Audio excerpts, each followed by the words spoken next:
Enganda n'emikono gya Arnold Ainebyona Mugisha gye kkanisa ya All Saints Cathedral Nakasero okumusabira enkyaleero. Ono yakubiddwa amasasi akawungeezi k'eggulo oluvannyuma lw'obutakkaanya obwabaluseewo wakati we n'abakuumi ba ssemaduuka wa Quality Supermarket e Naalya. Kitaawe Plan Mugisha agamba nti okuttibwa kwa mutabani we kwamukubye wala kyokka agamba nti kyekuusa ku mawanga. One question is the government which they should solve for us.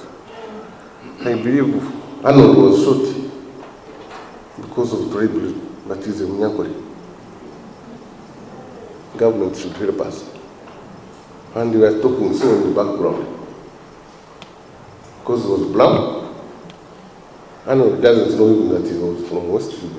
Brought up in Kampala, the only language he knew was Luganda and English. Mama w'Omugenzi Mugisha saako ne bato be byabadde nabo mu mmotoka ngattibwa n'oboogeddeko eri abakungubazi. Nayebuuza omutwe gwange Arnold wange nibamulasha obwire nk'obu n'obukurasha Arnold sitaani n'obwire nahika omwiru wake nashanga Arnold bamuteire omu kashenje abashaho bankwata n'abakiza amaani nashanga Arnold namukwataho nashanga nafuka ntayayi tikana kanje wagyenda tikana kanje wafa wansigaho. Arnold was someone who was creative and innovative.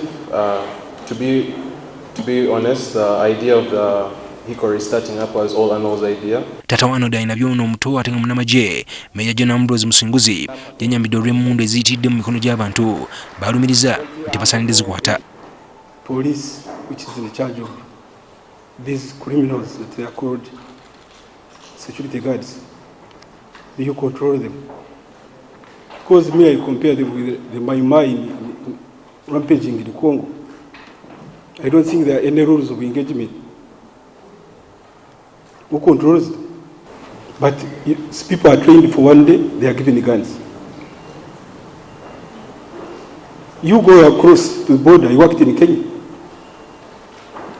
They are not given guns. Guns are with the administration police, not criminals.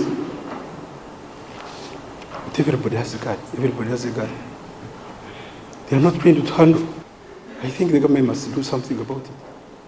Ono avumiridde n'abasinzidde ku mikutu gya social media okusalira omugenzi w'omusango.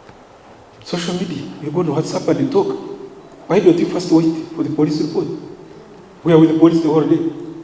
Why don't you wait? You just talk. Akuliddemu okusaba kuno Reverend Medad Birungi agamba nti ebikolwa eby'ekika bwe kiti biva ku bantu kulemererwa kufuga busungu. If it was not anger, this boy wouldn't have died. If it was not anger, this boy wouldn't have been shot. This nation is an angry nation.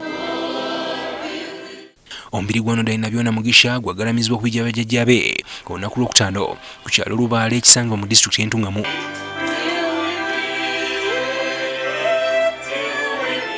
Ivan Kimukigozi, NTV Akawungeezi.